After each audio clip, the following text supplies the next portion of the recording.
కార్తీక మాసం కార్తీక మాసం పరమ పవిత్రమైనటువంటి మాసం. ఇటువంటి ఈ పరమ పవిత్రమైన మాసంలో దీపం అత్యంత ప్రధానమైన పాత్ర పోషిస్తుంది. మిగిలిన నెలలలో కూడా దీపాలు పెడతారు. అసలు భారతీయ సంప్రదాయంలో దీపం పెట్టకుండా ఏ పూజ ప్రారంభం చేయరు, ఏ కార్యక్రమాన్ని ప్రారంభం చెయ్యరు. కానీ ఆ దీపాలని మాత్రం ఆ మాసం పేరుతో పిలవరు. పాల్గొన దీపాలని, మాఘ దీపాలని, జ్యేష్ఠ దీపాలని అలా పిలవడం ఉండదు. కానీ ఒక్క కార్తీక మాసంలో పెట్టే దీపాన్ని మాత్రం కార్తీక దీపము అని పిలుస్తారు. అలా ఎందుకు పిలుస్తారు అంటే దానికి ప్రధానమైన కారణం, కార్తీక మాసంలో మనిషి తన సంస్కారమును వెలిబుచ్చుతాడు.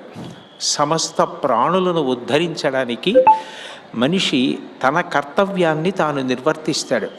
ఈ మాసంలో పెట్టేటటువంటి దీపం ఎంత ప్రఖ్యాతమైనది అంటే, మనం ఇతర ప్రాణుల యొక్క విభూతిని వాడుకొని అభ్యున్నతిని పొందుతాం.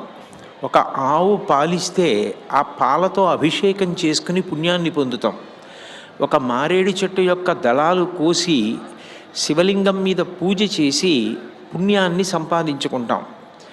అనేక ప్రాణుల యొక్క విభూతిని వాడుకొని మనిషి సుఖజీవనాన్ని గడుపుతాడు.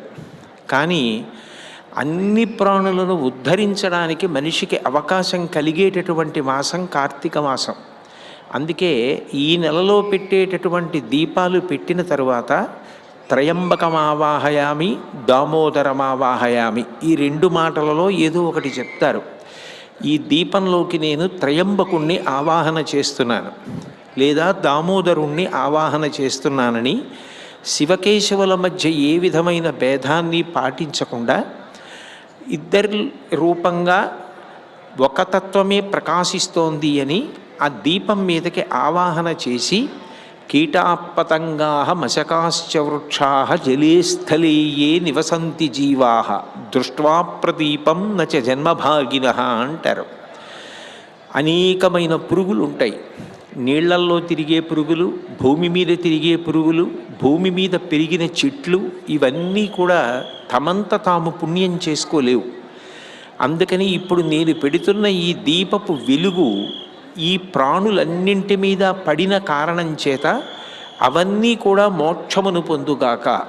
ఈ దీపంలోకి నేను త్రయంబకుణ్ణి దామోదరుణ్ణి ఆవాహన చేశాను కాబట్టి భగవంతుని యొక్క తేజస్సు ఆ ప్రాణుల మీద పడిన కారణం చేత ఆ ప్రాణులన్నీ మోక్షం పొందాలని ప్రార్థన చేసి కార్తీక దీపం వెలిగిస్తారు.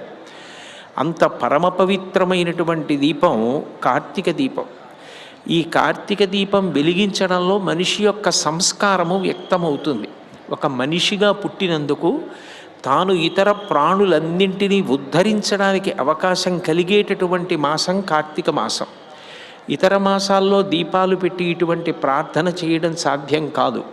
ఒక్క కార్తీక మాసంలో వెలిగించిన దీపంలోకి మనం భగవంతుణ్ణి ఆవాహన చేసి తద్వారా సమస్త ప్రాణులు ఉద్ధరింపబడాలి అని కోరుకుంటాం.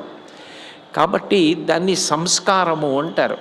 నిజానికి ఒక దీపం పెట్టినప్పుడు ఒక ప్రమిద వేసి అందులో ఆవు నెయ్యి వేసి ఒత్తి వేసి అగ్నిహోత్రాన్ని వెలిగించినట్లే మనిషిని కూడా సంస్కారవంతుణ్ణి చేస్తారు. ఆ సంస్కారవంతుణ్ణి చేసి అనేక మంచి గుణములు కలిగేటట్టుగా చేస్తారు.